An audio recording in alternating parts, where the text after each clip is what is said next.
Bueno, vamos a comenzar con el plenario de bioética y cuidados de fin de vida. Disertarán la licenciada Liliana Pierini, licenciada en Psicología, jefa del área psicosocial del Instituto de Trasplante, miembro de la Red de Bioética del Gobierno de la Ciudad de Buenos Aires, y el doctor Jorge Vergés, director médico del Instituto de Trasplante del Ministerio de Salud de la Ciudad, médico especialista en terapia intensiva y clínica médica. Hola, ¿qué tal? Buenos días. Gracias por la invitación y un placer compartir esta plenaria con todos ustedes. Estaba pensando cómo yo tengo 18 años en el Instituto de Trasplante, comencé lo que es procuración en donación y trasplante con grandes formadores, entre ellos formadores está Liliana Pierini, que es la que a un intensivista le hizo que yo entendiera por qué le tengo que llevar un vaso de agua a un familiar de un paciente que le tengo que decir que está muerto, ¿no? ¿En qué momento? Y también fui anteriormente coordinador hospitalario de trasplante. Entonces, mi dedicación es casi exclusiva en esto, además soy intensivista y especialista en clínica médica. Y quería ver cómo armar un tema de cuidado de fin de vida, relacionarlo con donación en asistolia y en esta institución. Que no es una institución de agudos, es una institución de rehabilitación donde vamos a tener pacientes secuelados, secuelados crónicos, que están en un proceso de rehabilitación bien generado porque están en una buena institución, pero que por más que usemos la ecuación de esfuerzo, de conocimiento, de habilidad, algunas veces tenemos lesiones neurológicas tan graves que nos van a llevar a la presencia de un desenlace como el fallecimiento y esas cosas.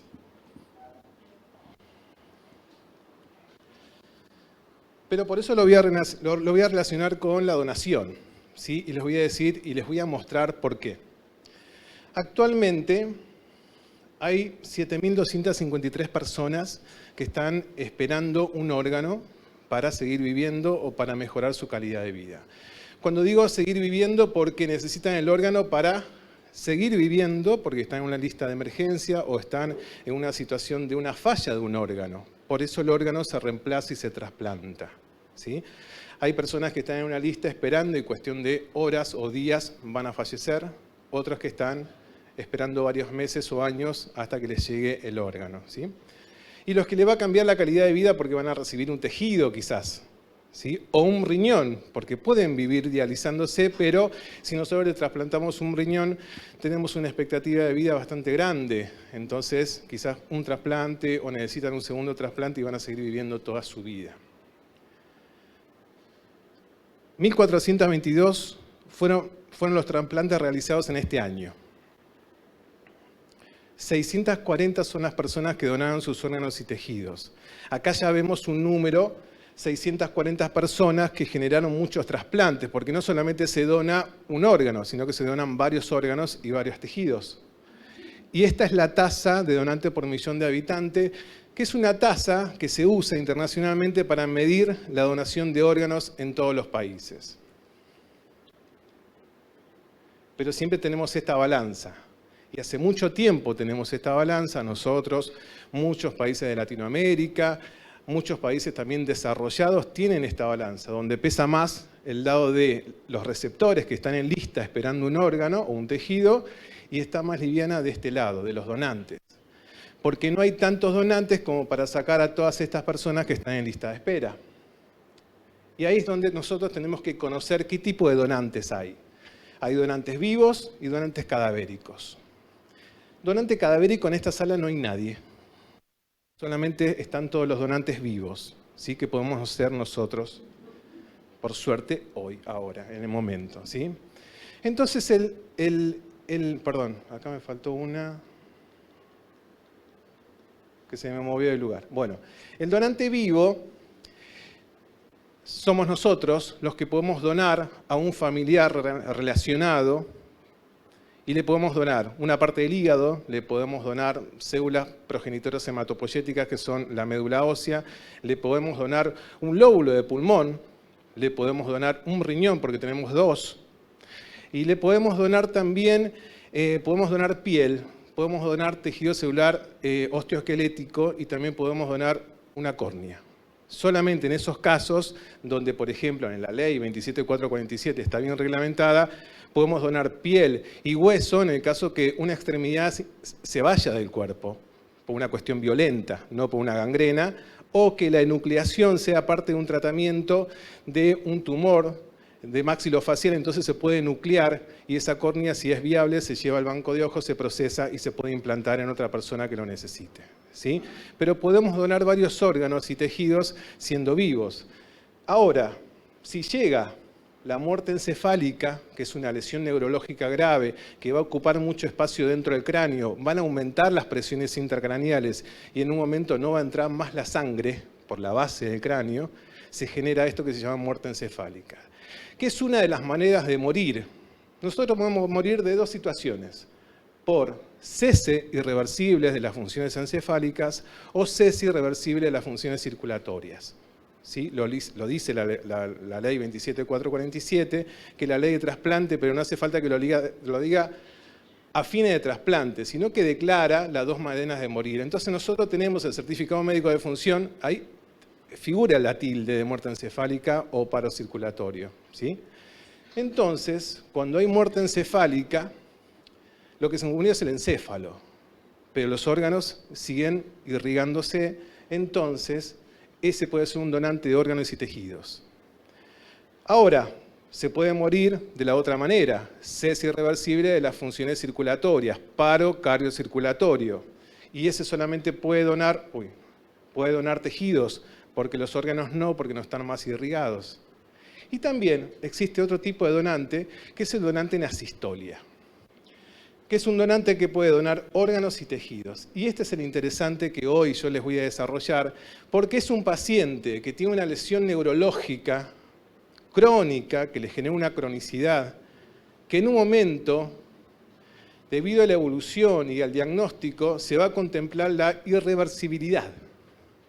Entonces ahí es donde entra la adecuación del esfuerzo terapéutico, ¿sí? Finales de la vida, adecuación del esfuerzo terapéutico.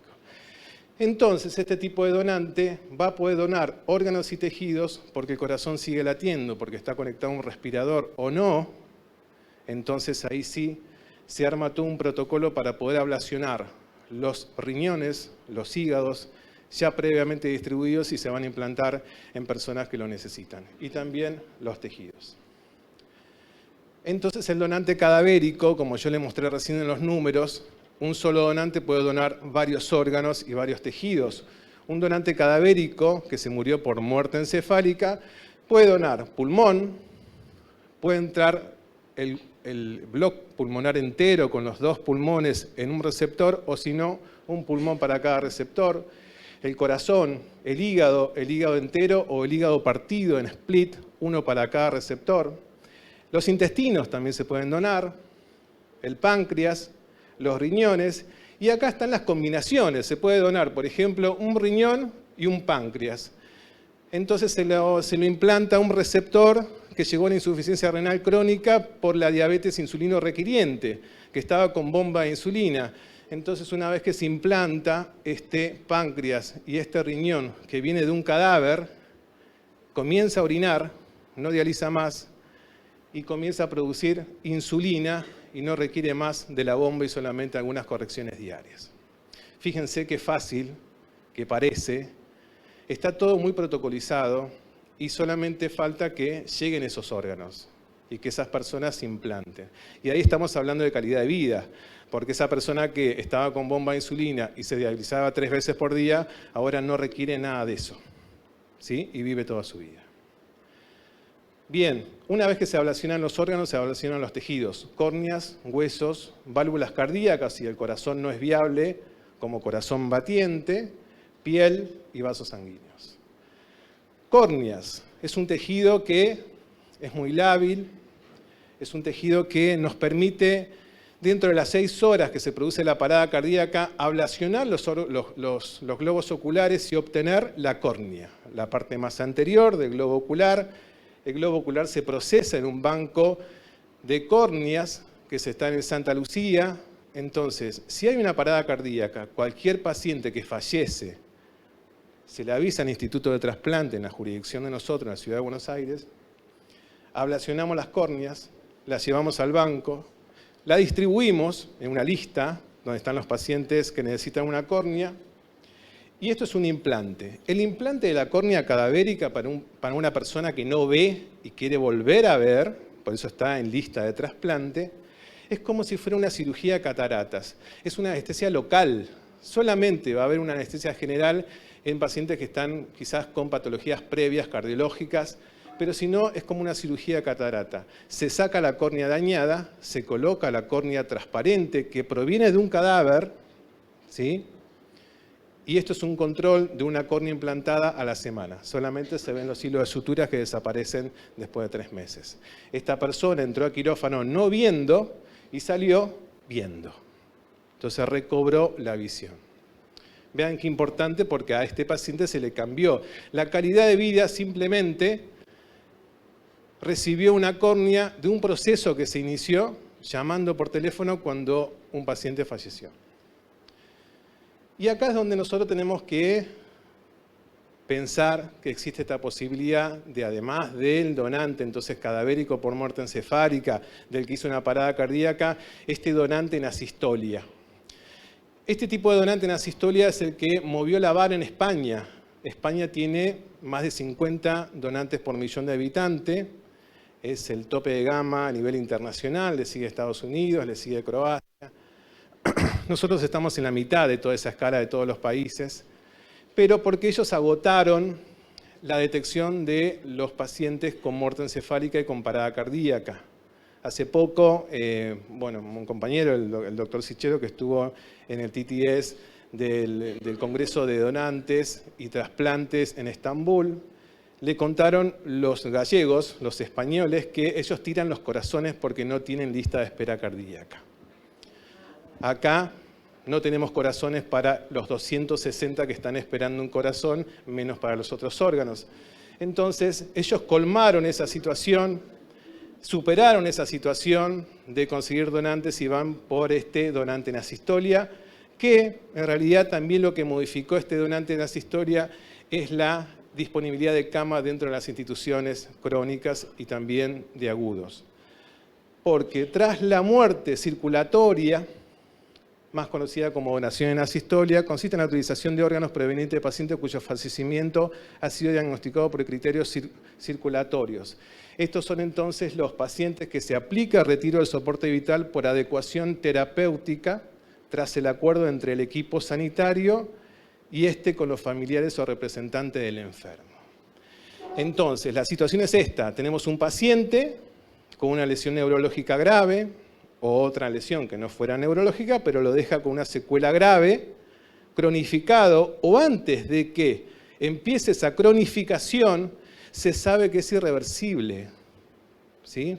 Entonces, lo que nos está pasando ahora a nosotros, que ya comenzamos del año pasado con la presencia de estos tipos de donantes en asistolia, obtuvimos órganos a partir de ellos, los primeros operativos no salieron de los profesionales de salud, la propuesta, sino de la misma familia, que dijo, yo no quiero que sufra más mi mamá, mi papá, mi tío, yo quiero que retiren el soporte vital. Entonces esa retirada de soporte vital puede ser una retirada simple, desconectar el respirador y nada más, y que se suceda la parada circulatoria, o una adecuación del esfuerzo terapéutico, pero ya también con fines de la donación. Entonces, ahí es donde la decisión es profesional, la decisión es del profesional que está a cargo del paciente, que le va a decir a la familia, listo, hacemos la adecuación del esfuerzo terapéutico, vamos a limitarlo, pero sepa que puede ser donante de órganos y de tejidos. Encima, su familiar, que no va a sufrir más, va a ayudar. Entonces, en este acuerdo, una vez que se realiza, que se firma la adecuación del esfuerzo terapéutico y con la posibilidad de donación de órganos y tejidos, es donde estos profesionales van a dar aviso a la jurisdicción, en este caso ciudades, nosotros, Instituto de Trasplante, nos vamos a acercar, vamos a evaluar al donante la viabilidad de los órganos, no vamos a tener relación con la familia, Vamos a hacer la distribución de esos órganos que puede donar y una vez que ya estén los órganos asignados a cada receptor, se coordina para que este donante entre a quirófano. Y ahora les voy a mostrar qué va a pasar ahí. Hay grandes clasificaciones en la donación de asistolia, el controlado y el no controlado. Lo que nosotros estamos realizando en Argentina es el controlado. Es este paciente que se determinó la irreversibilidad, lo conocemos toda la historia y va a ir a una adecuación del esfuerzo terapéutico. En España se hace el no controlado. El que hizo una parada cardíaca en vía pública, entró a un hospital, se le coloca una máquina de compresión cardíaca, se lo conecta al respirador y entra, una vez que se certificó la muerte, entra a quirófano para la ablación. Más de 28% de los donantes en asistolia son de donantes en asistolia. Esto más o menos es una actualización global. En nuestro país, desde que se implementó la nueva ley 27447, la ley Justina, pudimos tener 10 donantes en asistolia, pero desde que salió la resolución nacional de donación en asistolia ya tenemos más de 40 operativos en todo el territorio argentino. ¿Sí? ¿Qué marco legal tiene este tipo de donación? La ley 26529, que son los derechos del paciente, la 26742, la de muerte digna, la ley de trasplante 27447, esta ley modificada en 2019 en el artículo 36, donde habla de la certificación de la muerte. Es decir, que lo que tenemos que tener dentro del marco legal, fundamentalmente para hacer esto, es la certificación de la muerte. ¿Sí? Que nos diga, bueno, cuáles son las dos maneras de morir, y en este caso la parada circulatoria. Código Civil y la resolución 327, protocolo de donación en asistolia del INCUCAI, ¿sí? Que salió a fines del año pasado. Entonces, esto lo paso porque son las resoluciones. El protocolo para la adecuación o limitación del esfuerzo terapéutico de la institución no tiene que haber ningún conflicto de interés. Por eso, nosotros, los integrantes de un equipo de procuración y trasplante, no vamos a hablar nunca con la familia. Solamente vamos a asistir a la institución para estudiar historia clínica y para ver el laboratorio y sacarle sangre a ese potencial donante.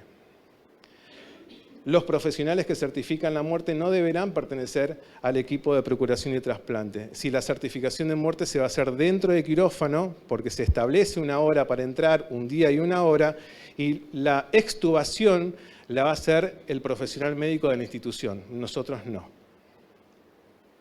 Y tiene sus pasos para que esto suceda. Retiro del soporte vital, va a ser dentro de quirófano. El equipo médico tratante de la unidad de terapia intensiva deberá comunicar dicha decisión al equipo de procuración, ¿sí? Que es a nosotros, a fin de que se evalúe la posibilidad de iniciar este proceso. Nosotros tenemos una guardia médica en el Instituto de Trasplante como un cuartel de bomberos. Nosotros vamos con un sistema y un modelo tradicional a donde está ese potencial donante y lo vamos a transformar en donante. Con un equipo de médicos, psicólogos, técnicos, neurólogos, cirujanos, ¿sí? Y paralelamente que se va realizando el proceso de donación, que le vamos a hacer el diagnóstico, que vamos evaluando la historia clínica, paralelamente a eso están los psicólogos que están hablando con la familia. ¿Sí? Eso en el modelo tradicional. En este caso, solamente, como no queremos intervenir y la ley nos dice que no tenemos que intervenir, solamente vamos a evaluar a ese potencial donante. El equipo de procuración evaluará la posibilidad de la viabilidad de los órganos. ¿Cómo lo hacemos? Laboratorios, radiografías, tomografías, ecografías, lo que tengamos a disponibilidad y toda la serología que nosotros necesitemos para estudiar esa viabilidad, y lo que vamos a ir estudiando para poder hacer la distribución, por ejemplo, de los riñones, es la histocompatibilidad.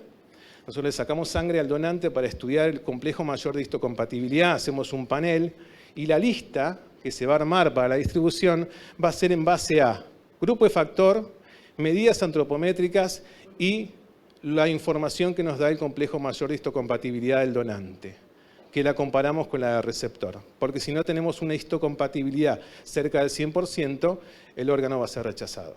Y ahí muere el implante y el receptor. Informar a la familia, resguardo de los aspectos éticos legales. Esta información de la familia siempre va a estar aportada por el médico tratante. El equipo de tratante de la UTI y el equipo de procuración deberán incluir toda la información adicional para que nosotros podamos evaluar ese paro circulatorio que se va a suceder dentro del quirófano.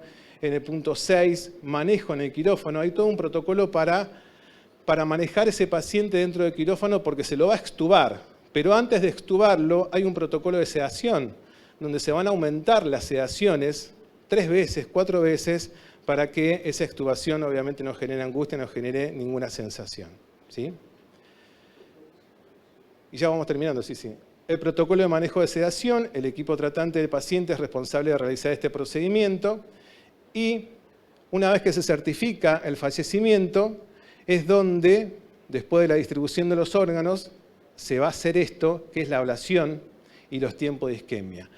El equipo de los cirujanos está en un quirófano al lado, no participan hasta que, una vez que se constata fallecimiento, entran rápidamente y van a poder clampear la aorta y reemplazar la sangre de la aorta por líquido de preservación en 5 minutos. Y ahí se realiza la ablación de los órganos y tejidos. Los criterios de inclusión para poder realizar este tipo de donante en asistolia son una edad menor a 65 años, un filtrado glomerular mayor a 50, creatinina preablación menor a 2 y donantes entre 50 y 65 años sin presencia de insuficiencia renal aguda. Son pocos criterios, así que hay muchos donantes. No habla de tiempo de internación ni nada de eso, ¿sí? Así que son pocos criterios para tener un potencial donante y que lo transformemos en un donante real y que podamos salvar vidas con los implantes de un paciente que tiene una lesión neurológica irreversible y que entra dentro de una adecuación del esfuerzo terapéutico. Muchas gracias.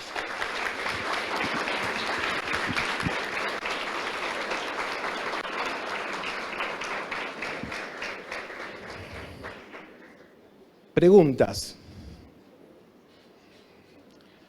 No los voy a presionar, siempre hay, pero bueno, libérense que hay preguntas. Sí. ¿Alguna pregunta?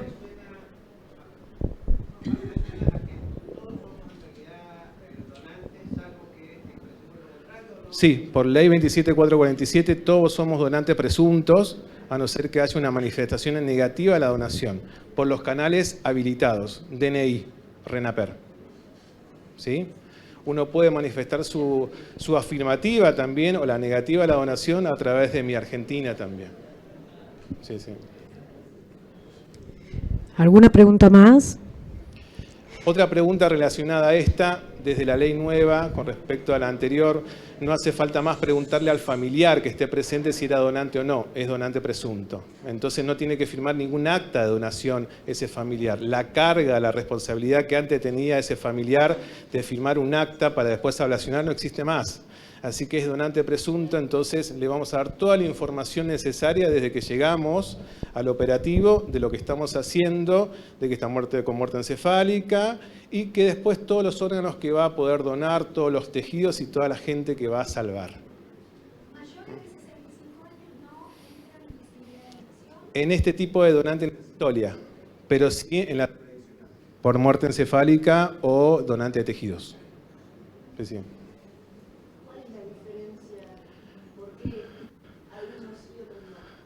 Por la viabilidad de los órganos, ¿sí? De acuerdo a la... No, pero te pregunta por qué en donante en asistolia solo hasta 65 y no en batiente. Por el tema de las patologías crónicas que podemos encontrar. Entonces hay patologías crónicas, por ejemplo una aterosclerosis aórtica y renal, que es más progresiva quizás después de los 65 años. En el método tradicional de donante no va a haber límite porque ahí podemos estudiar la viabilidad y tenemos más tiempo porque no tenemos esta isquemia. Esta isquemia no es controlada. Porque nosotros cuando extubamos, los profesionales cuando extuban al paciente, hasta que se para el corazón tenemos solamente 60 minutos. Si supera los 60 minutos, ese paciente vuelve a la cama de terapia. Entonces sabemos que hasta 60 minutos por un tiempo de isquemia isquemia caliente internacional, ya después hay necrosis tubular aguda y ese órgano no va a servir. Pero cuando lo hacemos controlada en un cadavérico, sí. Sí, tenemos más tiempo, estudiamos más la viabilidad y ahí puede ser multiorgánico. ¿Alguna duda más? Bueno, muchas gracias, doctor, Bueno, por su...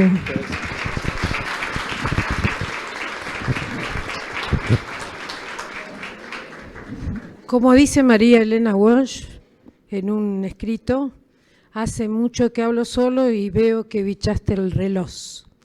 Entonces, como todos estamos muy desfasados de horario, acá arreglé con el doctor Perazo y la licenciada Liliana Pierini para hacer una jornada de bioética que parece que es algo muy importante para todos nosotros, invitando a áreas distintas y poder trazar una idea de bioética para este hospital, dándole posibilidad a que ya entre el equipo de deporte que está esperando para dar su charla. Así que el doctor Perazo y Liliana, gracias porque nos dan esta posibilidad. Muy bien, entonces vamos a presentar. Continuamos con Deporte Paralímpico.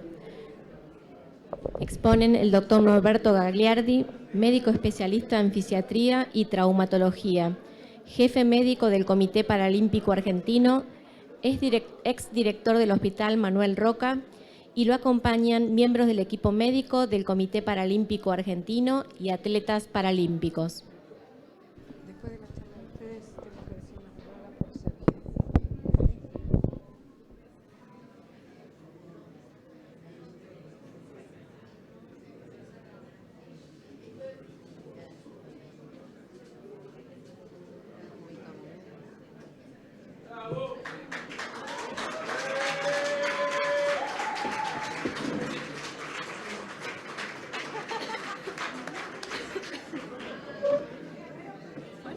Partícipes de algo que es realmente grandioso, que es por un lado estar en estos lugares, compartir el espacio con deportistas y delegaciones de deporte de alto rendimiento de todo el mundo.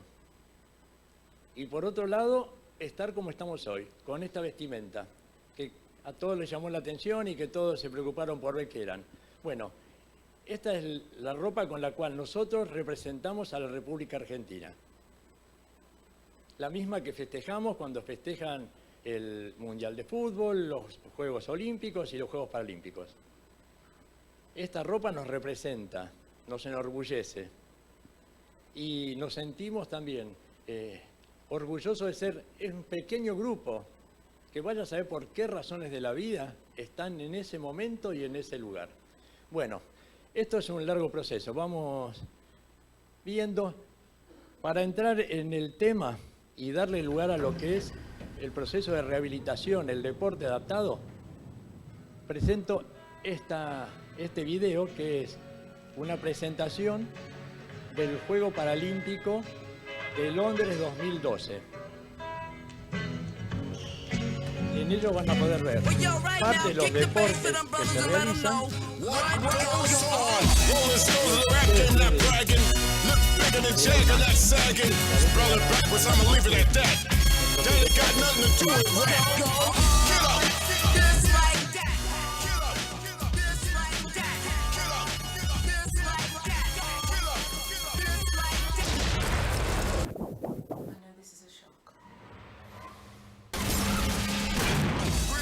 So 20 years later, of course endorse while consciousness faded. New generation believe in them fables. Gangsta boogie on 2 turntables. Thank you for letting us be ourselves. So don't mind me if I repeat myself. These simple lines be good for your health. To keep them time rhymes on the shelf. Live love life like you just don't care. Never scared. Rain the noise is the moment they feared. Get up, still a beautiful idea.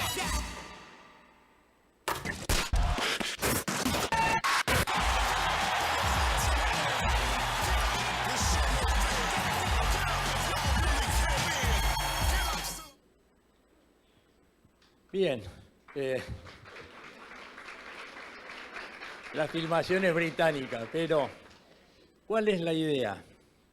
La idea es que veamos no el último punto, el lugar donde estamos con los atletas, sino que eso, vamos a dar batalla, como dicen, es el momento de la batalla. La batalla en ellos comienza muchísimo tiempo antes y comienza en general en los hospitales de rehabilitación y comienzan cuando sufren los accidentes como los muestran. Esos mismos deportistas de élite demuestran que pasaron por accidentes de tránsito, por guerras, por problemas en el momento del parto. Bueno, allí comienza y allí estamos nosotros. Por eso la importancia que queremos darle al deporte, principalmente al deporte, a la actividad lúdica que debe comenzar dentro de los lugares de rehabilitación.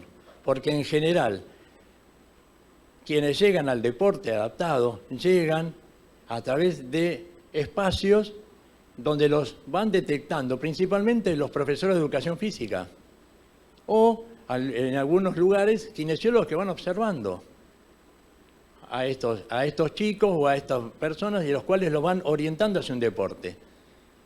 La menor cantidad de gente llega a través de una indicación o de un estímulo a partir de su lugar de rehabilitación. Y como lo han presentado la gente del Hospital de Recreación y Deporte, es un elemento más, una herramienta más para la terapéutica. Es un elemento más que cambia totalmente el paradigma de tratamiento y de ingreso a un tratamiento. Entonces, a tenerlo en cuenta y a valorarlo. Continuamos. ¿La próxima? Bueno, como les decía, es un proceso. Nosotros no es el primer día que estamos en el deporte adaptado, ni en el paralimpismo. Comenzamos hace muchísimos años. En esta foto estoy con un médico del hospital, compañero de toda la vida.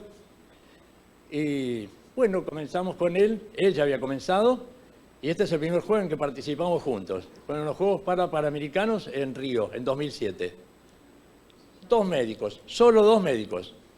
Continuamos. Bueno, aquí en Londres, en la anterior en Londres, éramos 2 médicos y un solo kinesiólogo. Ustedes dicen, viajamos con toda una delegación y 3 personas.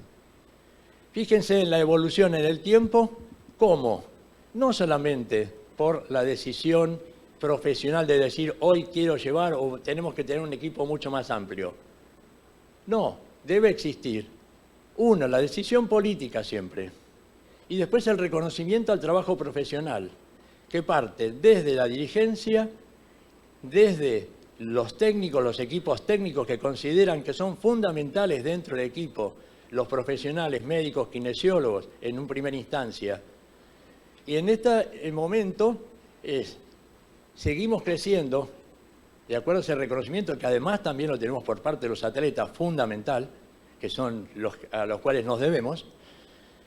Este es el equipo que llevamos a Lima en el 2019, en un Panamericano. Un equipo muchísimo más amplio porque el volumen de profesional, de atletas que van, es el más grande en un gran evento. La Argentina lleva delegaciones de entre 200 y 300 personas a este tipo de eventos, y de los cuales el equipo profesional es el encargado de mantener la salud de toda la delegación y el mejor estado posible para que cada atleta pueda rendir en su mejor instancia. Uno de los logros que ha tenido este equipo es que desde la parte política y dirigencial se consideraba también una de las últimas propuestas que fue agregarle a los equipos profesionales la presencia de los psicólogos deportivos. Nos parecieron fundamentales. Y tan importantes que, por ejemplo, en los olímpicos, los deportistas convencionales, si no lo tienen por equipo, en forma general no cuentan con psicólogos deportivos. Y para nosotros creemos que es fundamental. Y de hecho lo consideraron y desde ese momento nos acompañan en cada uno de los viajes. Bien, algunas de otras imágenes, el equipo que ha estado en Tokio, las diferencias que suceden en cada evento. Por ejemplo, en Tokio se retrasaron los Juegos un año por el hecho de la pandemia y nos llevó a tener que generar una serie de implementaciones y de técnicas para poder estar trabajando en un lugar en plena pandemia, con mayor aislamiento, mayores cuidados, o sea, con una serie de elementos que hubo que tener en cuenta y trabajarlos previamente al viaje, durante el viaje. ¿La próxima? Bueno, este es otro de los viajes, el último Panamericano en Santiago de Chile. Trabajamos también, porque en general las imágenes que mostramos son siempre... No, nos dedicamos a trabajar. Si no, termino esto y todos van a decir, ¿no podremos viajar con ustedes? No. Bueno, la próxima. Bien, hasta aquí es esta presentación y ahora va a continuar la doctora Yanina de Guevara con parte de nuestros temas.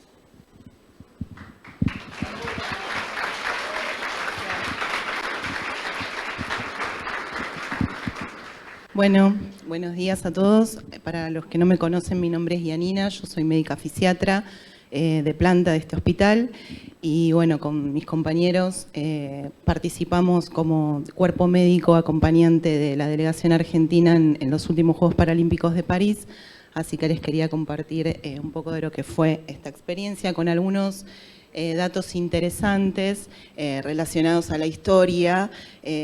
Por ejemplo, en el caso del logo, en esta oportunidad es la primera vez en la historia que tanto los Juegos Olímpicos y Paralímpicos están compartiendo el logo.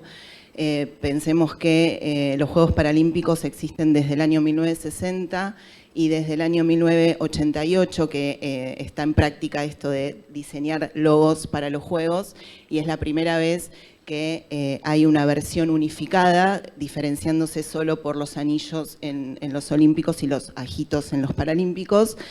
Y esto habla de la visión en común y que ambos eventos comparten la misma ambición. Es una combinación de 3 elementos que representan, que son representativos del deporte. Hay una llama olímpica y paralímpica, la medalla dorada y además que refleja la tradición francesa porque es el dibujo de la Marianne, que es una figura mundialmente reconocida, hace de alguna manera un guiño a la mujer también porque se cumple el centenario este año de los Juegos celebrados en París 1924, que fueron los primeros que contaron con participación femenina. Así que, bueno, esos datos de color. En cuanto a la Villa Paralímpica, fue totalmente transformada a partir de la Villa Olímpica en el transcurso de una semana, en este caso, para convertirla en un pueblo 100% accesible.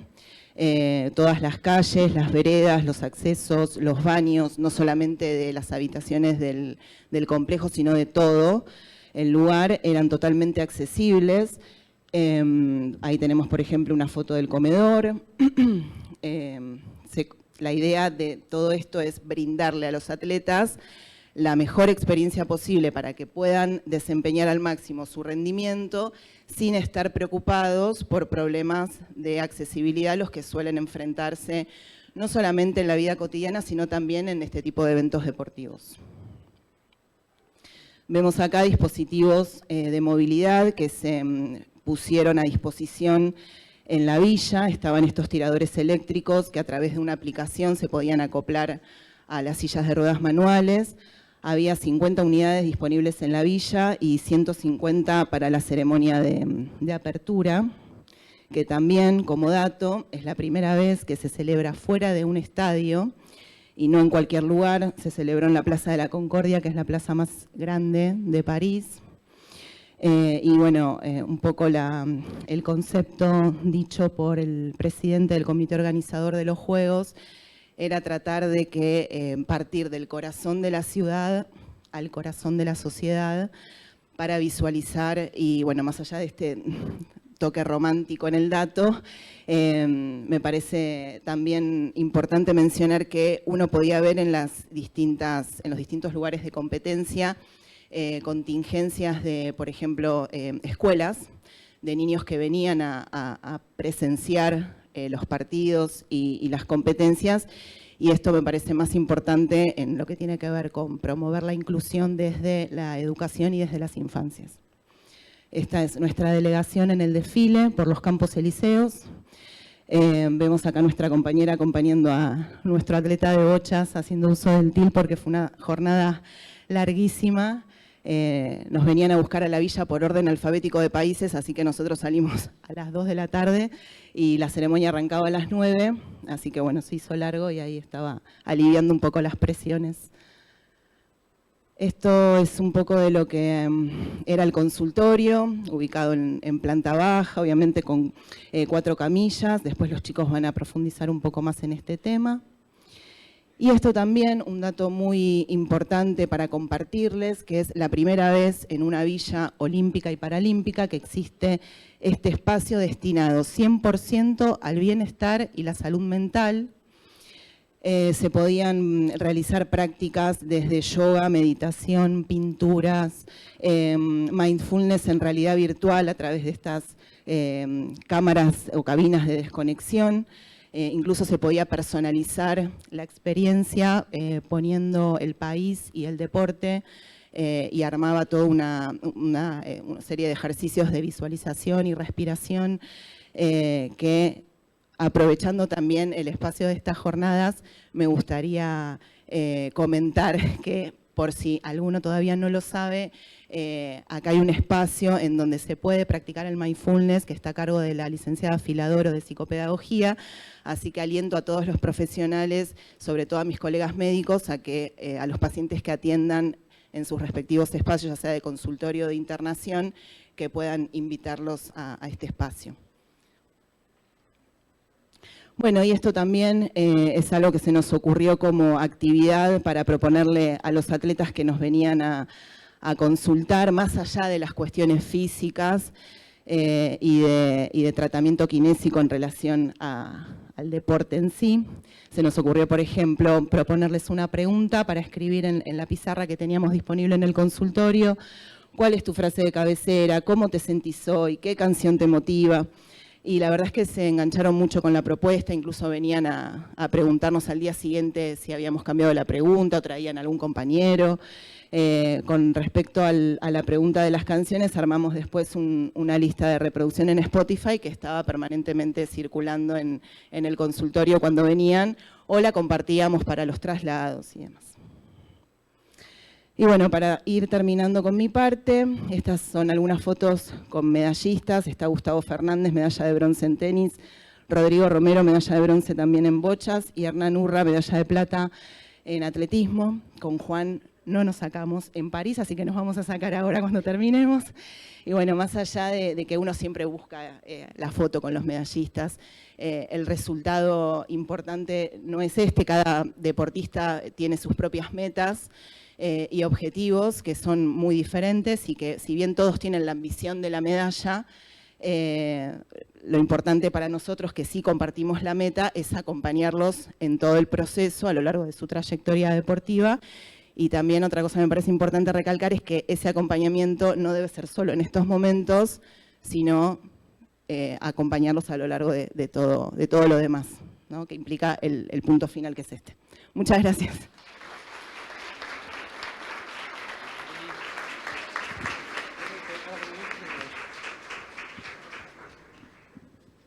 Bueno, mi nombre es Germán Genuso, también parte del cuerpo médico, médico fisiatra, deportólogo. Una opción, la verdad que unir estas dos cosas de especialidades fue muy útil y la verdad que si ahí va, vamos a ver ahora cómo se empieza a aplicar toda esta mezcla de detrás del telón que uno le dice a veces, y es el que también nos justifica a nosotros todo el tiempo que venimos trabajando. Y que venimos prolijando en base a datos también. Por eso, por ejemplo, ya esto es 2016, con el concepto de la Comisión Médica del Comité Paralímpico Internacional, es donde empezamos a ubicar las funciones de nuestra parte médica, de nuestro comité médico, en el cual puede ser que se agregue alguna otra función más, pero a grandes rasgos tenemos la atención médica, que esto se da en los viajes. Después tenemos el estudio de lesiones y enfermedades, a los cuales hicimos una traducción de lo que estaba en inglés a nivel internacional para aplicarlo a nivel nacional. Y en los Juegos Olímpicos, en los Juegos Paralímpicos, es donde la organización nos facilita un software donde se van subiendo lo que son las lesiones y enfermedades con las definiciones y terminologías que corresponden. Y esa es la que nosotros aplicamos.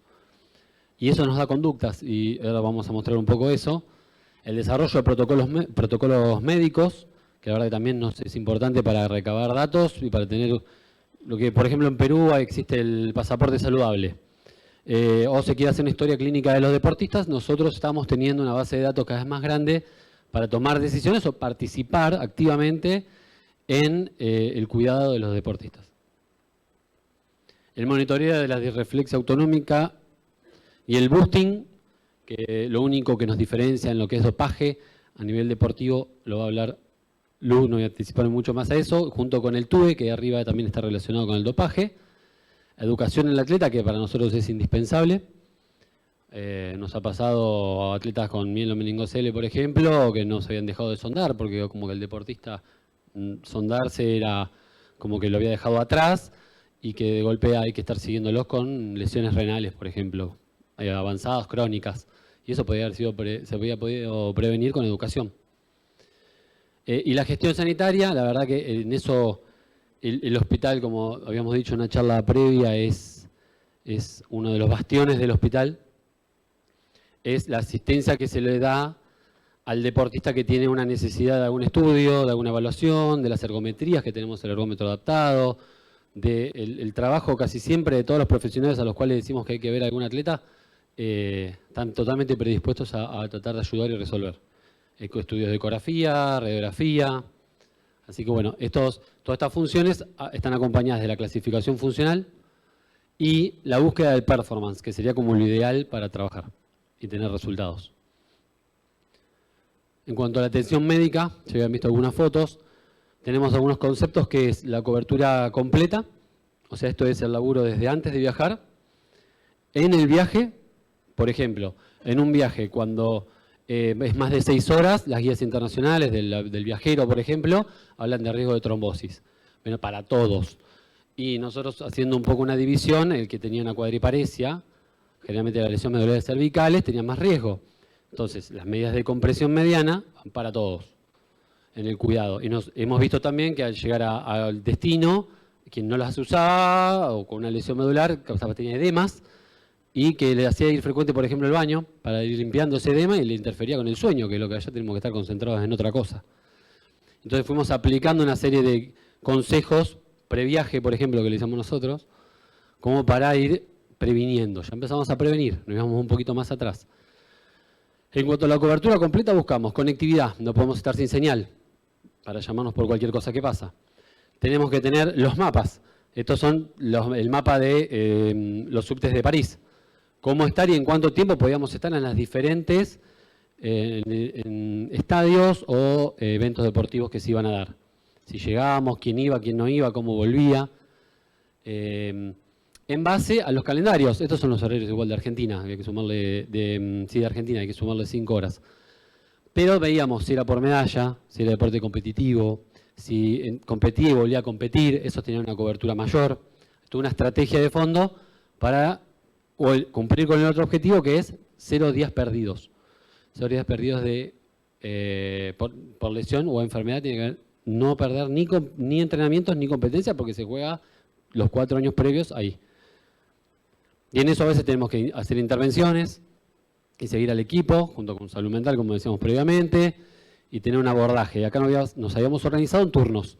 Entonces sabíamos que los que entrenaban y los que competían, entre que iban y volvían a los lugares, podían solicitar un turno y los podíamos ver a todos bien sin sala de espera, prácticamente. No que venían y esperaban que alguien esté. Avisaban, nosotros lo sumamos a un sistema también que habíamos digitalizado y se atendían. Eran menos momentos perdidos. Por ejemplo, en esto que hablábamos, después de atención médica en estudio de lesiones y enfermedades, esto por ejemplo es de Río, 2016, cuando empezamos. Por ejemplo, en el momento de lesión se da mayoría en entrenamiento. Cuando vimos, se divide todo en entrenamiento y competición. Entonces, en el entrenamiento, ¿qué era? Apenas llegábamos allá. ¿Cómo puede ser? Que llegando allá estaban todos con alguna molestia. Lo que veíamos era que la lesión previa recurrente era una de las formas más frecuentes de consulta y también nos entraba la duda de la definición de lesión. Es así como en la búsqueda internacional encontramos que los alemanes hablaban de complaints, que serían quejas musculares. Entonces, cuando volvíamos a la definición, había otros países que también estaban diciendo, bueno, ¿qué es lesión? ¿Es con un estudio por imagen en el medio que acredita la lesión? O empezamos a medir lo que son las molestias musculares. Por eso la posibilidad de medición nos dio un tipo de abordaje, porque esto ya directamente va mucho más a la estadística de kinesiología en el abordaje que al de lesiones y enfermedades. Y nos cambiaba un montón a nosotros la lesión, porque nos daba en una competencia, miren acá arriba, las primeras, todo este tipo de lesiones y enfermedades, y después en lesiones, y después bajaban. Pero eran muchas lesiones, no puede haber 14 lesiones en un día. Entonces, cuando se cambia la definición, porque la internacional ve lo mismo, cambia la definición y ahí empezamos a hablar un poco más, con más conceptos. Estos en Tokio, por ejemplo, miren lo que nos pasa, porque cuando empezamos a usar el barbijo, porque era obligatorio obviamente, y hubo que hacer charlas previas al viaje, testeos y todo, en las estadísticas de enfermedades, el sistema respiratorio, que era la consulta más frecuente, bajó a segundo o tercer puesto. Ahora la pregunta es, ¿viajamos siempre con barbijo? ¿Y empezamos a cambiar las estadísticas o qué? ¿Qué hacemos? Entonces, nos da a veces dudas de bajar lineamientos y hasta dónde se puedan hacer. Y las lesiones dermatológicas, por ejemplo, y alergias se habían acrecentado o se mantenían. Y terminando con esta columna de mi parte, con el desarrollo de protocolos médicos, nosotros armamos y lo presentamos también en Córdoba hace unos años, lo que es el EPA, que sería la evaluación preparticipativa adaptada, que hoy se está hablando de traspolar parte de estos datos y otros a Latinoamérica, junto con el Comité Americano Paralímpico. Y lo digitalizamos, porque después pasar todos esos datos en papel era una locura. El digitalizarlos, y acá tienen el QR, Lilian, tenemos el QR, lo pueden escanear y ahí van a bajar el que es impreso, porque todavía está un poquito más en proceso de arreglo. Ahí si quieren escanearlo, lo pueden escanear y ese se puede imprimir y tiene varios aspectos que se agregan de movilidad, de lesiones de piel, intestinales, vesicales. O sea, empiezan a tener un perfil un poquito más orientado, hasta de movilidad. Y es así, por ejemplo, que por digitalizarlo en estos viajes, veíamos que, por ejemplo, tenemos que en la movilidad la mitad de los deportistas que viajaron no utilizan algún equipamiento. Nada utilizan directamente. Y que un cuarto utiliza silla de ruedas. Entonces ahí también a nosotros nos da, a la hora de viajar, depende del viaje y la cantidad de deportistas en silla, como hay que tener otros cuidados. Y por ejemplo acá sí vemos, eso está un poco relacionado con que casi la mitad de los que viajaron en total tenían o eran visuales o parálisis cerebral de ambuladores. Que a veces pasa que la silla de ruedas, todo depende del país. Países en desarrollo o países ya desarrollados tienen más acceso a tecnologías y ahí crecen los que son los deportes en silla, por ejemplo. Tienen más accesibilidad. Pero bueno, se ve cómo hacia atrás podemos inferir cosas. Bueno, era compartir un poco de mi parte estas estadísticas que nos fueron cambiando un montón la posibilidad de ver y de comportarnos. O sea, este trabajo tiene eso de fondo. Así que ahora les voy a pasar. ¿Tenés el micrófono? Gracias.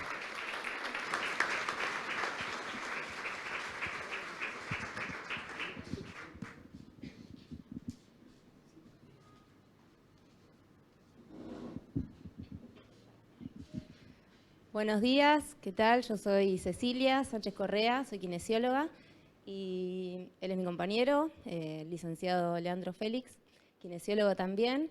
Y bueno, les vamos a compartir cómo fue la experiencia kinésica en los Juegos Paralímpicos de París 2024. Por un lado, contarles que el equipo kinésico estuvo constituido por 3 kinesiólogos, nosotros 2 y el licenciado Manuel Campo, que atendimos a todas las disciplinas deportivas, excepto a fútbol 5, que llevó a su kinesiólogo específico, que es el licenciado Claudio Fernández Novoa, así que nosotros estuvimos destinados al resto de los deportes. Previo a la competencia, nosotros atendimos en consultorio. Una vez que empezó la competencia, aparte de atender en consultorio, también nos fuimos distribuyendo para cubrir los distintos escenarios deportivos, es decir, los campos de juego. Y lo que hicimos fue priorizar a aquellos deportes de contacto, principalmente que tenían más posibilidades de sufrir lesiones, y también aquellos deportes que realizaban distintas series y competían nuevamente el mismo día. En cuanto al consultorio, estaba equipado con distintos dispositivos, como ser magnetoterapia, electroanalgesia, ultrasonido. Contamos con equipos de presoterapia, crioterapia, así como también llevamos distintos tipos de vendajes, vendajes Coban, vendaje rígido, taping. Y nos manejamos con un sistema de demanda espontánea, o sino también a través de turnos programados.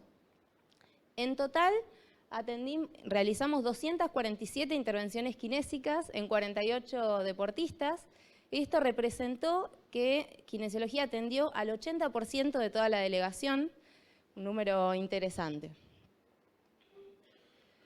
Aparte de atender a los atletas, fuimos llevando un registro de datos de esta atención que les vamos a comentar un poquito de esto que nos gustan los números. Por un lado, vemos en el gráfico de arriba los deportes que más requirieron de intervenciones kinésicas, donde los principales deportes fueron atletismo y natación, y esto era esperable por nosotros, ya que son los deportes que más atletas llevaron. Seguido por los deportes de contacto, específicamente de judo y de taekwondo. Por otro lado, podemos ver en este gráfico la distribución de las áreas de trabajo, donde principalmente más de un 80% de nuestras atenciones fueron en consultorio y el resto en los campos de juego. Por otro lado, en cuanto a las instancias de intervención, es decir, en qué momento de la competencia fueron atendidos, pudimos ver que el 82% de las atenciones kinésicas fueron realizadas en periodo de entrenamiento, es decir, previo a la competencia. Seguido en orden decreciente por la atención durante la competencia y en menor medida post-competencia. Respecto a la estadística, en cuanto a la atención kinésica específicamente, podemos ver en el gráfico de arriba que los distintos equipamientos de fisioterapia utilizados, en realidad vemos que principalmente utilizamos equipos de presoterapia, que se utilizan mucho para los periodos de recuperación en competencia, también electroanalgesia y ultrasonido. Y específicamente de la atención kinésica de terapia manual, lo más utilizado fue, como vemos acá, masoterapia y movilidad, donde nosotros incluimos dentro de movilidad lo que es la elongación también. Y en menor medida vendajes de distintos tipos, ventosas, entre otros. Un poco para qué nos sirven estos datos o para qué los registramos, más allá de lo que nos gusta investigación, tener estos datos más allá de eso. Estos datos nos permiten a nosotros detectar cuál fue la mayor demanda de nuestra atención y esto nos permite para futuros eventos poder destinar en forma más óptima quizás optimizar los recursos en sí.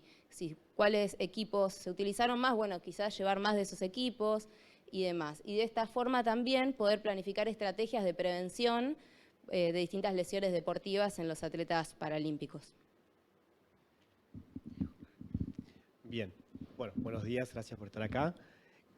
Como para complementar un poco estos números, nosotros podemos determinar que la mayor, como había dicho Germán antes, la mayor incidencia que hubo a la hora de las consultas fue la molestia o la queja muscular.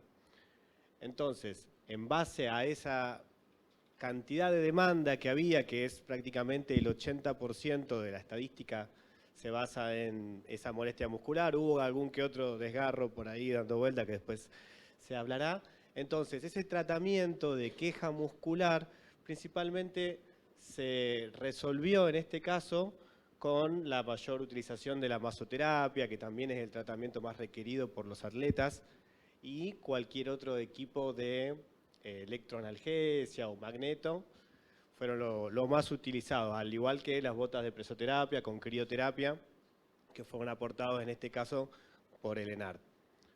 Entonces, como dijo Ceci, todo lo que sea, si ya sabemos que la queja muscular es la consulta más frecuente, la mayoría del tratamiento que nosotros llevamos o el equipamiento que nosotros aportamos va a apuntar principalmente a eso.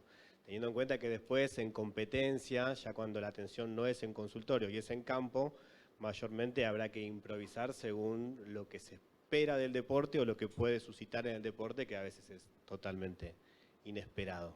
Así que bueno, muchísimas gracias por todo.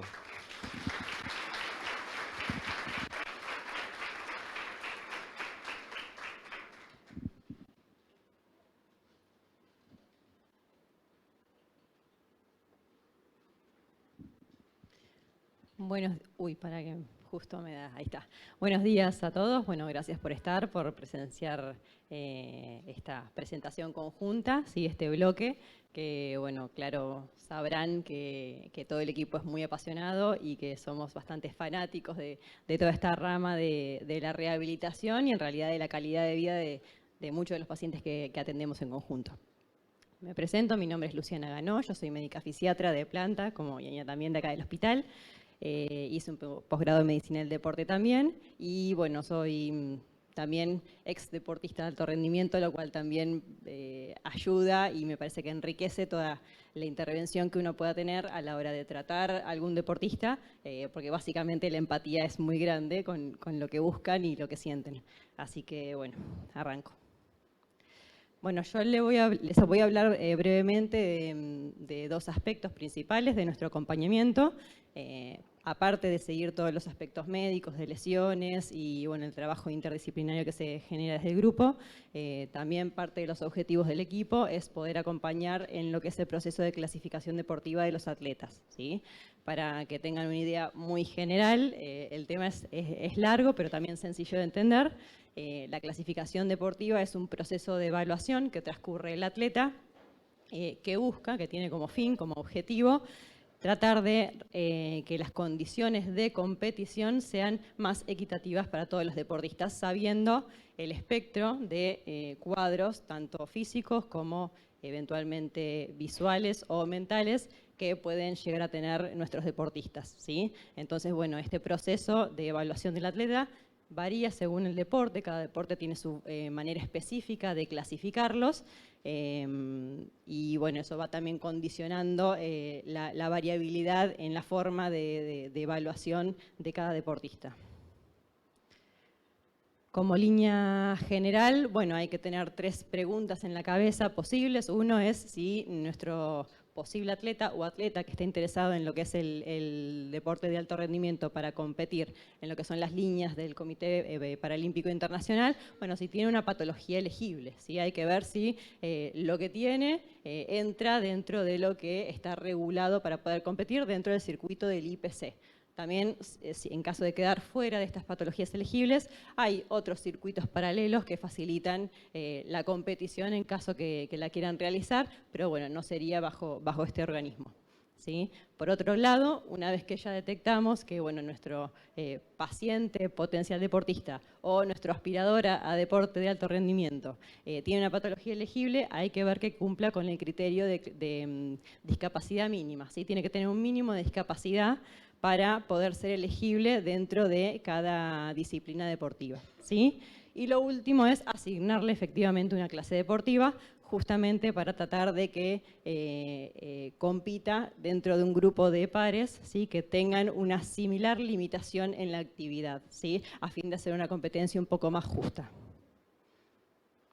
Bueno, yo específicamente, bueno, me integraron acá como parte del equipo del Comité Paralímpico, del Cuerpo Médico, y desde el 2017 acompaño a la selección de natación paralímpica y los acompaño en este proceso de clasificación, que bueno, es bastante amplio, bastante bueno, divertido para mí, pero bueno, es una motivación porque justamente la idea es poder acompañarlos y asegurarnos de que nuestros deportistas, por lo menos en esta disciplina, tengan una evaluación justa, correcta y bueno, que cada uno participe en la clase que mejor lo represente.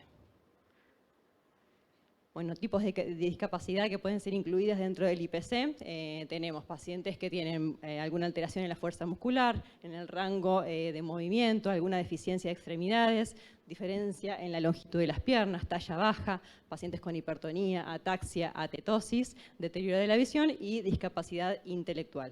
Como les dije antes, cada deporte determina la forma de clasificar de los deportistas y para qué tipo de discapacidad es apto ese deporte, ¿sí? Por otro lado, dijimos que tiene que pasar por el criterio de deficiencia mínima, ¿sí? Que es este mínimo de puntaje que tiene que tener menos que un deportista que podría llegar a ser convencional, y en tercera instancia se procede a determinar la clase deportista. Bien, esto es una foto de los medallistas de lo que fue Tokio 2020, 2021. Bueno, acá tenemos dos representantes de natación, que son, acá tenemos a Pipo Carlomagno y Matías de Andrade. Lo que fue natación atravesó un cambio de código en el 2018 y a partir de ahí todos los deportistas tuvieron que ser reclasificados. Entonces, fue como un intensivo también para mí de capacitación claramente y de aprender a acompañarlos y defender lo que creíamos que era correcto en este proceso. Y bueno, claramente tuvo sus resultados porque nuestros deportistas quedaron adecuadamente clasificados y eso se tradujo directamente en logros deportivos. Para hacer un resumen breve de lo que fue ahora París 2024, bueno, tenemos que también varios de los deportistas que obtuvieron medalla o se clasificaron a finales habían atravesado este proceso con una asignación de una nueva clase deportiva. Tenemos a Nico Rivero, que quedó en un cuarto puesto en su mejor prueba, Mati de Andrade, que bueno, había sido medallista en Tokio, esta vuelta se le escapó la medalla y quedó en un cuarto puesto. Eli Noriega, ¿sí? Que después de una reclasificación y un descenso de clase quedó quinta en la final y básicamente desde el momento del cambio de clase accedió a la posibilidad de participar de 2 Juegos Paralímpicos. Anita Pelitero también, que participó de la final en su clase tras la reclasificación visual. Y bueno, tenemos a la estrellita Iñaki Vasilov, que también es un deportista donde la clasificación es muy border, le decimos muy finita, está justo en el límite entre una clase más alta y una clase más baja. Tuvo la suerte de ser puesto eventualmente en la clase más baja y buscando algunas estrategias. Y bueno, se le escaparon 2 terceros puestos en Tokio y esta vuelta, bueno, tuvo un repertorio de adquisición de medallas, una de ellas dorada.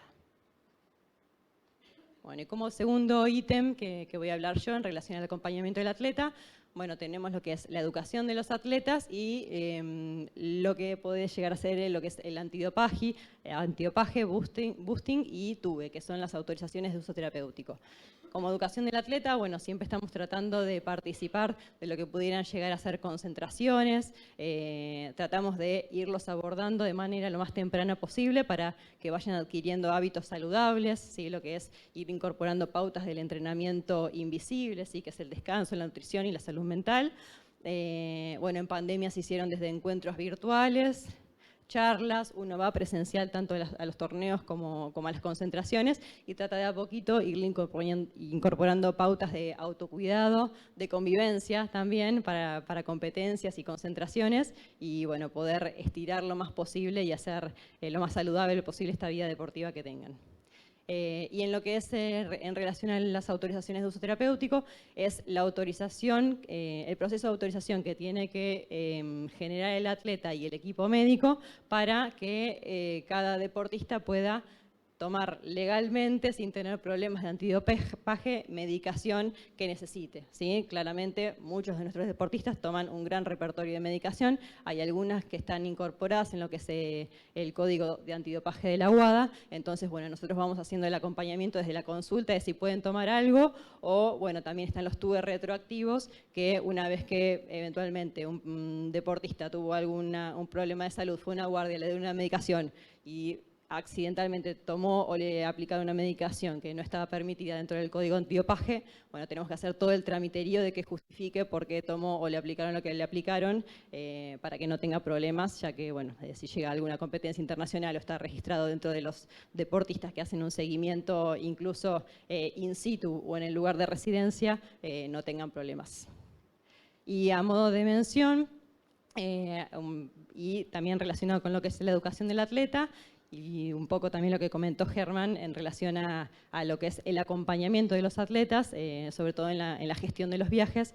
Bueno, previo a lo que fueron los Juegos Paralímpicos de Tokio 2020, dadas las limitaciones, primero, de participar de lugares conjuntos, segundo, la limitación por ahí de la cantidad de participantes del equipo médico, se trataron de hacer capacitaciones en relación a tromboprofilaxis, equipo kinésico, que ahí también Leandro nos dio una mano, y diferentes aspectos unos meses antes de los Juegos para que tanto cuerpo técnico como deportistas tuvieran herramientas y se vayan preparando desde estoquearse con equipo kinésico portátil que pudieran llegar a adquirir hasta bueno, cuestiones de prevención de salud, como pudiera ser la tromboprofilaxis, las medidas de compresión, medidas de movilidad durante los viajes, que bueno, claramente Tokio estuvo a una gran distancia en horas y en distancia de acá de Argentina, así que eso lo consideramos importante. Bueno, muchas gracias.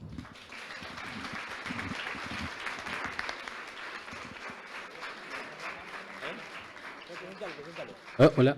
Bueno, ahora la verdad que tenemos el placer de que un deportista que nos representa y hace pie y está generando una escuela en taekwondo, que es Juan Zamorano. Le pedí, Juancito, querido, que pases. Sí, ¿te querés agarrar el micrófono? Tiene 15 medallas acumuladas y en Tokio 2020 él ya fue el primer deportista que clasifica para un juego paralímpico y en esa debut y medalla. Con la medalla de bronce, la cual en París la repite heroicamente, como nos gusta a los argentinos, heroicamente, y ya viniendo otro deportista más de taekwondo. O sea, por eso esto genera, y con vuelta a lo mismo, visibilidad y resultados, genera de vuelta la posibilidad de contagio en los otros y el crecimiento. Así que bueno, Juan, querido, te dejamos todo para vos. Hola, ¿cómo están todos? ¿Cómo les va? Bueno, mi nombre es Juan Zamorano, soy atleta para taekwondo de la seleccionado nacional argentino. En mi caso les voy a contar un poquito mi historia para que todos conozcan un poco de cómo llegué al deporte. Yo tuve un accidente de tránsito, trabajaba y el chico que manejaba la camioneta se quedó dormido. Chocamos en Liniers contra los Barray, donde salgo medio cuerpo para afuera de la ventanilla y tengo una desarticulación de codo del brazo derecho. Donde bueno, después estuve bajo tratamiento psicológico, psiquiátrico, por un tiempo, estuve medicado, y bueno, y después el volver a nacer, digo yo, ¿no? Porque en mi caso, en mi familia nunca nadie tuvo un accidente como el mío, no sabíamos tampoco cómo manejarnos, cómo manejarme en la vida, nadie que me oriente. Más que la familia que te apoya, que te empuja para que vos sigas adelante con tu vida. Yo en ese momento tenía 23 años, era joven. Y bueno, empezamos a ver qué es lo que podía hacer. Fui a las rehabilitaciones para que me ayudaran, me enseñaran a poder atarme los cordones con una sola mano. Yo en ese momento tenía el pelo largo por la cintura para poder atarme el pelo. Para ahí, dependiendo de mí mismo solo, ¿no? Y bueno, y todo lo veía lejos, todo lo veía nublado, todo lo veía gris. En ese momento todo para mí era todo negativo. Siempre trabajé, entonces me quería insertar a la rama del trabajo de vuelta. No lo lograba conseguir por el tema de la parte estética. No me daba trabajo nadie. Tampoco tengo muchos estudios, tengo un primario, un séptimo grado. Entonces como que se empezaba a complicar todo mucho. Tenía familia, tenía mi hija, después tuve 2 hijos más, en lo cual empecé a hacer trabajos en negro, ¿no? Empecé a cortar pasto, reparto de sushi, empecé a ver cómo podía adaptar. Tenía una moto que me había comprado cuando trabajaba y tenía que ver cómo podía cambiar el manillar, el acelerador, cómo podía hacer para acelerar, para poder subirme una moto, poder manejarla. Bueno, hablé con un mecánico, me ayudó, me aconsejó, mirá Juan, esto es así, asá. Bueno, y empecé, me dieron la posibilidad, un amigo me llamó un día y me dice, Juan, ¿te animás? ¿Repartí sushi? No, pizza. Sí, le dije, ¿a qué hora? Y si querés venir ahora, venite, me dice. Bueno, me fui. Ahí empezó mi primer trabajo, ¿no? Aparte de lo que hacía del pasto, trabajaba de repartidor de noche.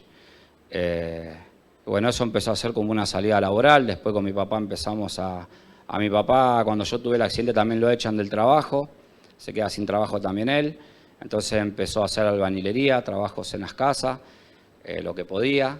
Me llevaba a mí para que lo ayudara, para que yo también pueda tener otro ingreso más para darle de comer a mi familia. Y bueno, así hasta que un día pude lograr pasar. Yo tengo una avenida, está a 10 cuadras, mi casa a 20 cuadras máximo. Y fui un día caminando y escuchaba que había mucho grito, mucho ruido. Y bueno, vieron que uno es chusma. Y entonces subí a ver qué había, qué es lo que pasaba en ese momento ahí, qué es lo que estaban haciendo, porque no tenía tampoco un cartel afuera que decía taekwondo. Y bueno, subí y vi que había mucha gente. Cuando subí todos me quedaron mirando, ¿viste? Y dije, ¡fua! Que no se podía pasar, decía yo por dentro. Bueno, me acerco al profe y le digo, profe, ¿yo puedo hacer taekwondo? Y me dijo, el profe me miró y me dijo, ¿tenés otra operación que yo tenga que saber, aparte de tu brazo, que es lo que se ve? No, le dije. Y bueno, entonces sí, me dijo, cuando vos te animé y quieras, me dijo, vení que entrenamos, yo te enseño, me dijo. Y yo creo que era más miedo mío en probar y ver, que tardé unas 2 o 3 semanas para ir, no fui al toque. Y sin saber la ventaja que iba a tener el día de mañana, ¿no? Que sin saber que había un deportista detrás mío, que nunca lo iba a saber si no hubiese tenido el accidente también, porque yo trabajaba y no me llevaba el deporte para ningún lado. No hacía fútbol, no hacía nada. Jugaba de chico, a los 10 años jugaba a la pelota en un barrio de club, cortito, nada, no fue nada. Y empiezo a entrenar, los chicos se empiezan a acostumbrar, o sea, ellos se tuvieron que acostumbrar a mí, no yo adaptarme a ellos. Y yo creo que sigo el camino del taekwondo porque primero me presentaron mucho respeto. No se asombraron al verme, como me pasaba, tomaba un colectivo y todos decían, mirá, se daban vuelta. Era como que era raro, ¿no? Era como que era otro planeta. Y esos chicos no, me tenían que patear, me pateaban, nos teníamos que pelear, nos peleábamos. Era normal, para mí era normal, era lindo. Me hacían sentir bien, me hacían sentir cómodo, vivo. Y bueno, después lo agarré a mi profe y ya me hacía de entrenador, de psicólogo, de todo. Masajista, todo. Y bueno, de ahí empezó mi camino a lo que era el taekwondo, pero yo hacía el taekwondo convencional. Yo pateaba la cabeza en ese momento, porque el para taekwondo nosotros al menos no estábamos enterados que existía en su momento. Acá en Argentina no se hablaba del para taekwondo. Sí ya había una atleta, que nos enteramos después, que era de Mar del Plata, que se llama Facundo Novik, que él sí ya venía con el entrenador del personal, que es Carlos Berrini. Ellos ya venían entrando en competencias internacionales. De hecho, él es campeón del mundo. Pero nosotros no sabíamos. Entonces empezamos con los convencionales a entrenar, a patear, empezamos a meternos a los torneos. Empezamos a ver también que yo generaba, que ganaba. Peleaba con un convencional y yo le ganaba hasta que, bueno, llegó un quiebre en un momento que sacaron una ley que decían que yo ya no podía pelear más con los convencionales por la discapacidad que yo tenía, porque regalaba mucha parte, que era más fácil para los demás, así todo yo ganaba. Es increíble, pero es real.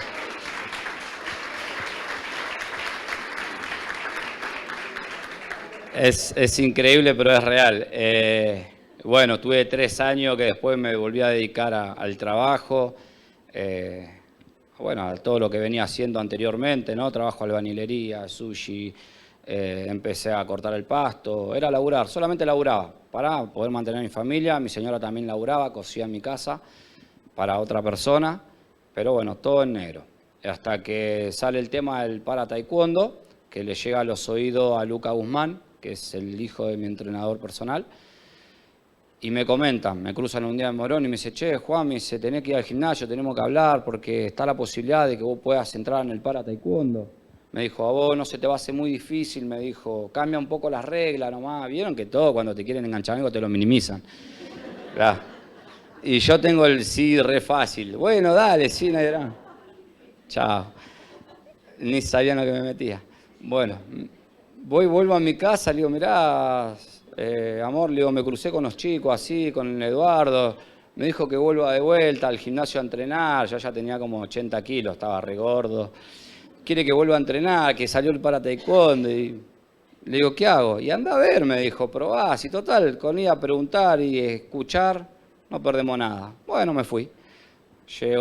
Pasaron 2 semanas, voy.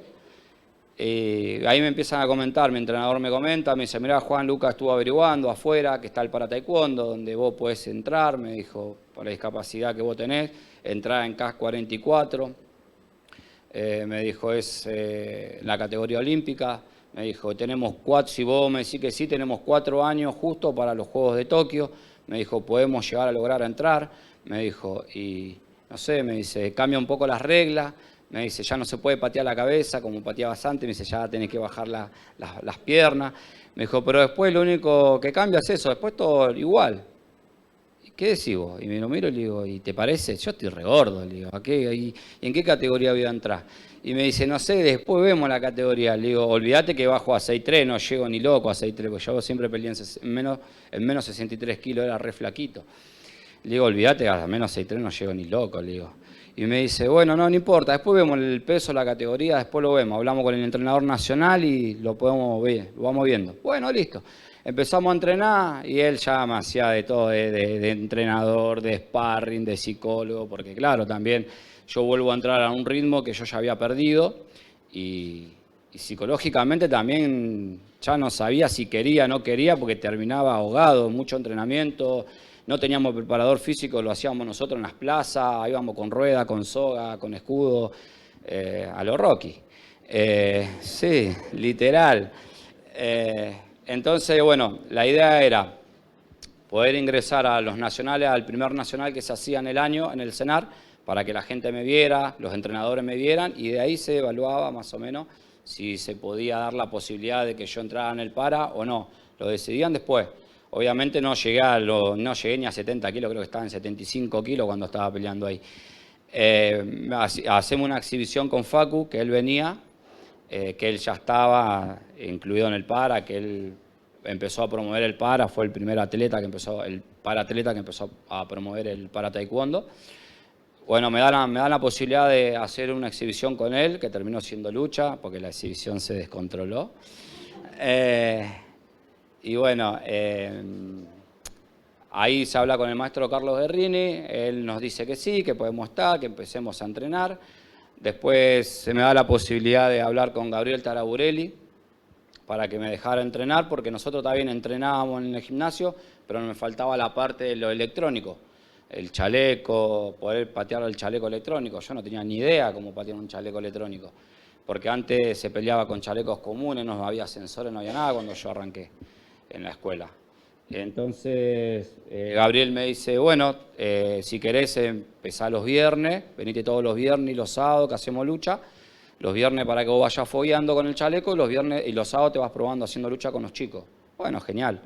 Hasta que, bueno, empezamos a entrenar, empezaron a ver que yo tenía muchas posibilidades, empezaron a ver que empezaba a ponerle interés, entrenaba en mi gimnasio, entrenaba en el CENAR. Empezaron a ver que el otro nacional que hubo, también después yo ya le gano a este chico, a Facu, y bueno, empezaron a proyectar también conmigo. Entonces ya éramos 2 en lo que era el para taekwondo.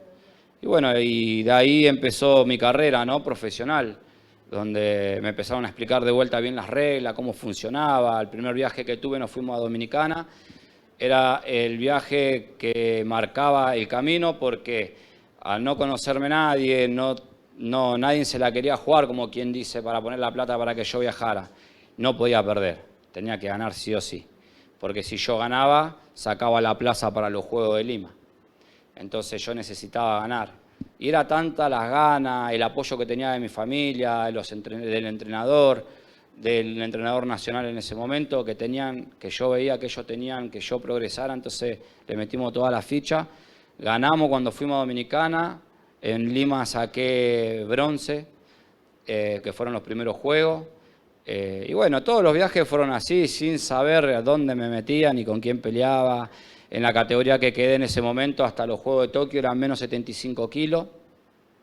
Después pasó Tokio, cambiaron la categoría, sacaron menos 75 kilos y pusieron hasta menos 70, que es la categoría que hoy peleo actualmente. Y bueno, tuve la posibilidad que en Tokio saqué bronce olímpico.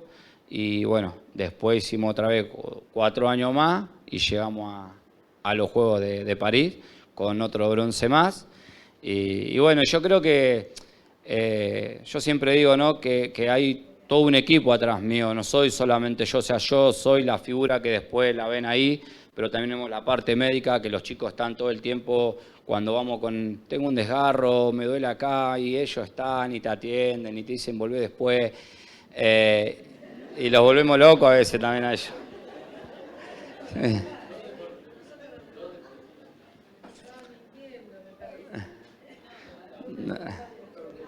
Te cortaron los micrófonos. Todos deportistas y la estadística se la llevaron ellos. Y sí, ellos, gracias a ellos, nosotros podemos seguir. Si no, nuestro camino no llega, porque llegamos lastimados, llegamos lesionados. Yo venía arrastrando una lesión. Y cuando lo llevo a los juegos le comento a ellos y ellos me dijeron, bueno, tranquilo, tenemos tiempo, cuando pelear, y empezamos a hacer todo el cronograma, ¿no?, de cuando peleaba para saber ellos cómo me iban a atender, y la verdad que la recuperación que ellos me dieron fue muy rápida.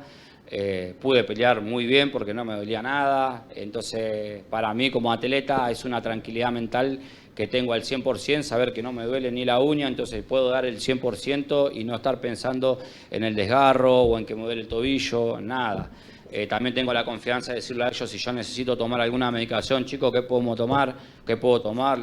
Ellos me aconsejan, mirá, puedes tomar esto, o para qué necesitas tomar esto. Lo mismo pasa con las vitaminas, nosotros tenemos que cuidarnos mucho por el tema del antidopaje. Cualquier cosa te puede dar doping hoy, por ahí hay cosas que han cambiado, que por ahí nosotros como atletas no lo sabemos. Tomamos algo que no tenemos que tomar, nos hacen el doping, chau tu carrera, terminó ahí. Después igual también a veces le decimos que si quiere el certificado para no competir y nos volvemos a casa, también. Si también ahí está, esa también es la otra opción. Pero bueno, Juan, ¿hay algo que recomiendes, o si te escuchan, o porque esto está en streaming, si hay alguna recomendación a otro alguien que le haya pasado algo similar y que acercarse al deporte? Sí, yo sin saber conocí un profe me dio una guía, un camino, me mostró una parte de cómo encaminarme, de cómo ver que por ahí no era el trabajo, pero sí era por intermedio del deporte, que yo el deporte hoy lo tomo como mi trabajo. Decirle que se acerquen, que no tengan miedo, que la familia acompañe. La ayuda más grande del deportista, aparte de los especialistas, es la familia. Si la familia, vos tenés acompañamiento de tu familia, lo demás después llega solo. Que no se apuren para ser campeón olímpico ni nada, porque todos tenemos un proceso, cada chico tiene un proceso en su vida, tiene que tenerse paciencia. Hoy las cosas te pueden salir bien, mañana te salen mal, pasado poquito mejor, pero siempre buscándole lo positivo, no poniéndose negativo. Cualquier chico que tenga alguna discapacidad, que se acerque a algún lugar a hacer un deporte, porque es lo más sano que hay.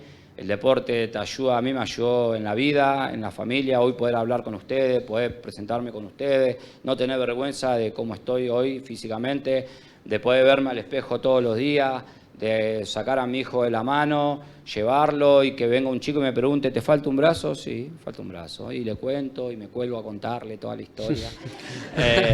Que antes por ahí me daba vergüenza. Sí, es buscar siempre lo positivo y buscar una salida, ¿no? Nosotros pasamos, al menos en mi caso, como yo tuve un accidente ya de grande, todo fue feo, todo fue malo a lo primero. Y poder encontrar una persona que me muestre que de todo lo malo siempre hay algo bueno y positivo, fue algo increíble. Yo hoy por hoy me puedo sentar a hablar con cualquier chico que tenga una discapacidad y podemos hablar de igual a igual y yo lo puedo aconsejar y él me puede aconsejar porque los dos transitamos por lo mismo. Si bien para el profesional por ahí no por ahí tiene miedo de cómo encarar en algún momento a una persona, yo no tengo miedo, yo lo encaro porque yo ya pasé por eso. Entonces yo puedo mostrarle cómo es el camino, cómo hoy me levanto mal, listo, vamos a buscarlo a la vuelta, mañana nos vamos a levantar bien. Hoy no me salió tirar 3 patadas, bueno, tira una, pero con una si me salió bien ya está bien también. Y la verdad que nada, es alentar, darle para adelante y nada, y agradecerles a todos ustedes por escucharme y por el respeto.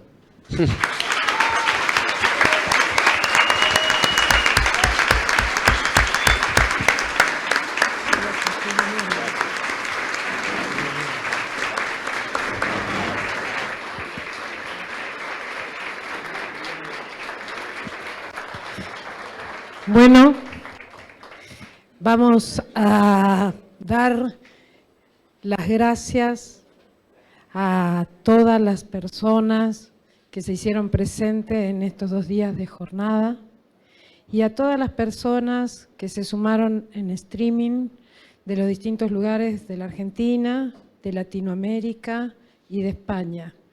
Estamos sumamente contentos todos, creo que es una alegría de todos, de estas jornadas que van a ser las primeras de muchas que vamos a seguir haciendo.